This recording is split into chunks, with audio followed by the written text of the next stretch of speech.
minutes, we will give you Zion Williamson's second NBA game with the Pelicans in 58 seconds. All right, so he's all logoed up in his Jordan brand, rolling on in.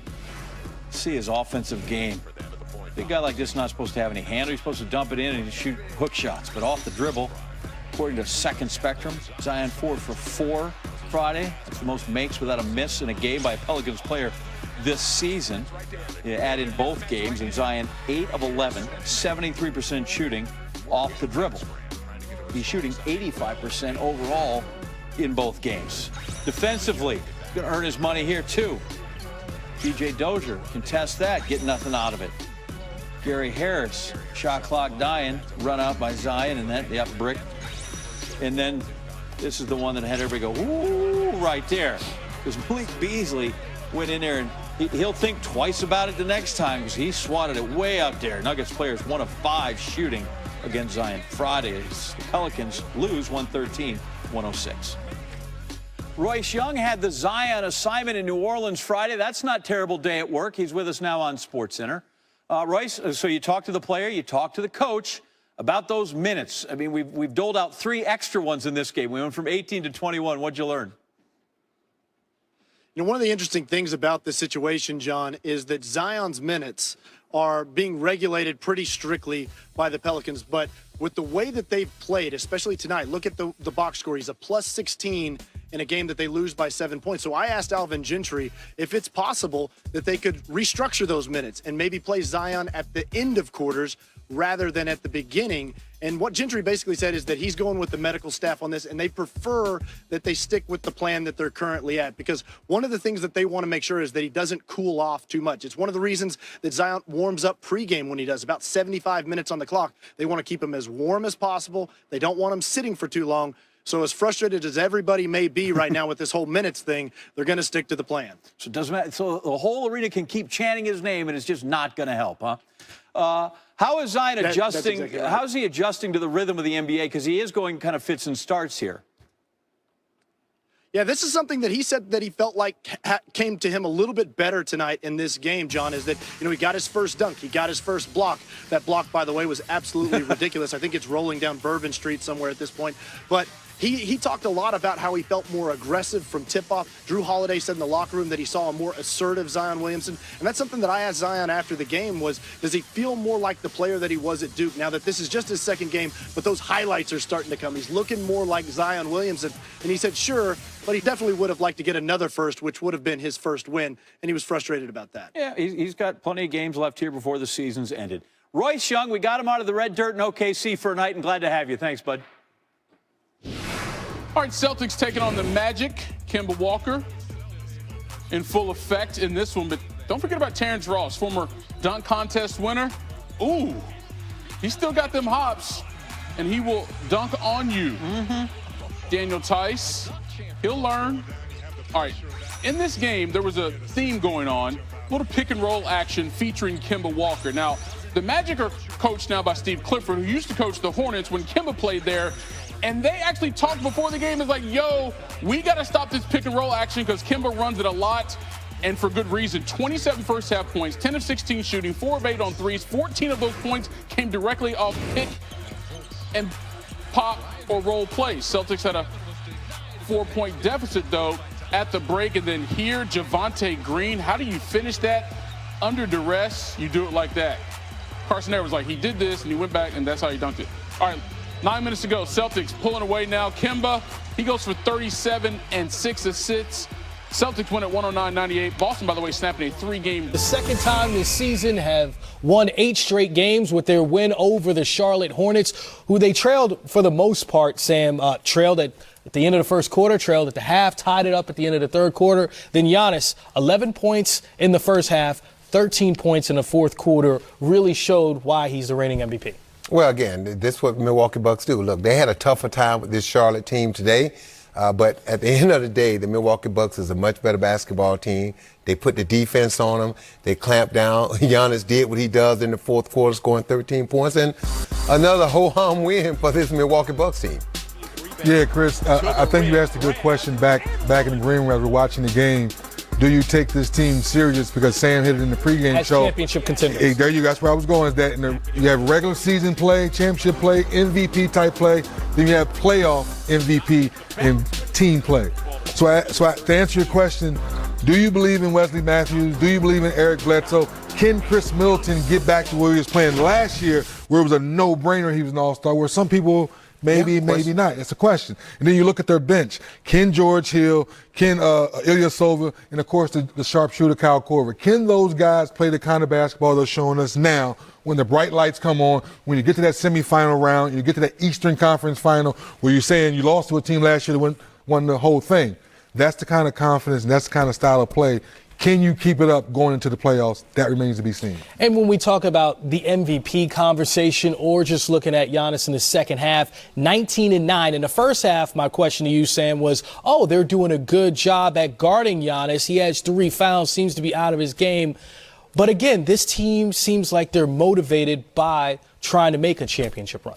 Yeah, I mean, look, when you have we talked about this earlier. Look at the disappointment they had when you up 2-0 and with a chance to go up 3-0, and the team that comes back and sweeps you, not only sweep you, but go on and win the NBA championship against the Golden State Warriors on their floor. You have to, in your mind, be thinking, if we only take care of business in this series, we got these rings right now. We're looking at being the defending champions. So that right there is fueling this team right now. Look, they understand when you look at names other than Giannis, they just have a very good basketball team. But this is the thing.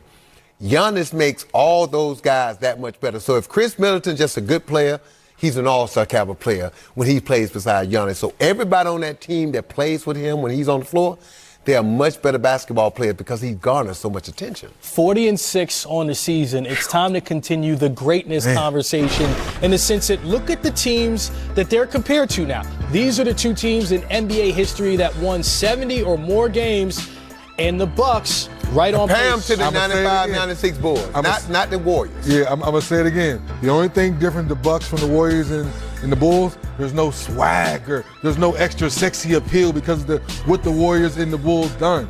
So that's why the Sam's point where Giannis is carrying the team and you look on this roster and you're saying, wow, this is a solid basketball team, and Bud has them playing great team basketball. So that's accepted for what it is. Do we ever talk about that Golden State team that won 73 games? Never. No one talks about it. Why? They didn't get the chip, baby. We talk about the Bulls team that won 72 because they won. They finished it off. If the Milwaukee Bucks, it don't matter how many games they win, if they don't finish it off with a championship, considering where they went last year, this is going to be a huge disappointment. They got the best record in the NBA. Right. They got the reigning MVP and probably going to be MVP again this year. Everything is out there for them. They got one of the best shooting bigs in three-point shooting. They got the defense. They got the guards. They have everything it takes to win a championship. They just haven't done it. So if you're saying historically, it doesn't matter if they have 70 wins or anything like that, but having that number one. Who's talking about it? But having that us. Well, my point is, who talks about Golden State with the record 7 wins? That's Pat because they don't mean anything. So, but having that number one seed in the postseason, home court advantage, no matter who you face, how important is that? I mean, I know you made deep runs with the Orlando Magic. It's extremely important, and that's why, to Sam's point, you let that slip away last year. Now you have to get it back again, be the number one seed, learn from what happened last year, and pay attention to detail. Because the little things that help Toronto get that edge, get their confidence back, and obviously Kawhi's 4 bounces and it goes in. You hope that 4 bounces back in your building next time and you close it out. Not say it's guaranteed because you have home court advantage, you're going to win. But think about something. Who wouldn't love having a Game 7 of the Eastern Conference Finals, go to the championship at home, not on the road, at home? Makes a huge. I lost 2 Game 7s on the road when I played in the NBA. 2 Game 7s. In my heart, I know for a fact, if we had those games at home, I might be sitting up here with a ring or 2 right now. Yeah. Certainly the conversation has shifted for Giannis as opposed to, will he be an MVP? Check that off the list. Can he win a championship and lead his team there? That's the goal for this team that's now 40-6 on the season. Well, it was a sluggish first 3 quarters in his debut for Zion Williamson, but that fourth quarter, explosive. 4 for 4 from three-point range, showed us a glimpse of why he was the number 1 overall pick in last June's draft. As he prepares for his second game tonight against Denver, let's listen to Zion. He had that lob pass to you where he finished. Just what is it like playing with a guy who has the vision that he has? It's great playing with a guy like that because, I can make cuts off the ball. You know, sometimes to break the play, and I know that he's going to see it and he's going to try to find me, or he's going to make the right read. So I think it definitely opens up the game for me a lot with a player like him. Have they told you anything about tonight in terms of how many bursts you're going to have, or what the schedule's going to be like tonight? Nah, they haven't went over with me yet, but I feel like it's going to be pretty similar, if anything. Son, what does it feel like getting that first game out of the way for you? It felt great. It went by super fast for me because I'd be in the game and next second getting subbed out. But it was a great experience, and you know, I love the fans for showing that much support. After looking at the film with the coaches, what was kind of their main focus for you, they wanted to see you improve tonight? Just keep getting my feel back for the game and just find myself. Don't try to fit in, just try to be myself. How long do you think that process actually takes where you actually feel honestly, I don't know, man. I feel like this is the NBA. It's different. I was just in college last year, so it may take 5 games, it may take less. I think it's just a matter of how fast my confidence rises. How's your knee feeling? It's feeling fine. I think one of the things JJ said yesterday was, you know, I told you right before the game, you don't have to make the Hall of Fame in just this one game. You know, Drew and JJ been helpful throughout this process? They've been very helpful throughout this process. When JJ came and told me that, it definitely eased the tension a bit because, you know, you can just feel the energy and what people are expecting. So that's why I went out there and was just trying to make the right play. You basically didn't play any small ball 5 when you were at Duke, and they kind of did that immediately in your first game. How different is that for you, kind of playing that different role, and what kind of ways do you think you can take advantage of bigs when you're in that spot? I think it definitely creates a mismatch when the bigs are guarding me, but it's different because I have to learn how to guard the bigs off screen and roll a little bit better, or when to switch with a guard or when not to switch. It's a lot that goes into it that I wasn't really expecting, so I think it's a lot of room for improvement. So have you went back and watched that 3-minute stretch, and if so, like what did you think when you just watching it again? Honestly, I tried not to, but on every social media, it was there, so I did go and watch it. But I mean, it was crazy. Finally got to see myself in an NBA uniform. That was the craziest part for me. I think your career high in 3-pointers made at Duke was 3. Do you remember the last time that you did make 4 threes in a game? Probably high school. I usually try to attack the basket, but I was just feeling it that day. How many friends and family reached out to you after the game? Too many, to be honest. I couldn't even give you a number. What was the biggest difference for you from first quarter to fourth quarter? Was there a moment where you felt, all right, I'm settled in, I'm comfortable? I think it's like he asked before, getting back to myself. The first 3 quarters, I was just kind of trying not to make a mistake, just kind of blend in. But then I think something clicked in my mind where it was just like, all right, I got to make a game out of this. So I just went out there and tried. Was there any specific play or moment you remember, or was it just?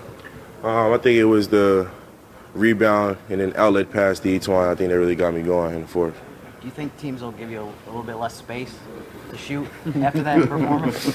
Honestly, I don't know. They might not. They might leave it the same, or they might give a little space. But to be honest, I'm just gonna make the right play.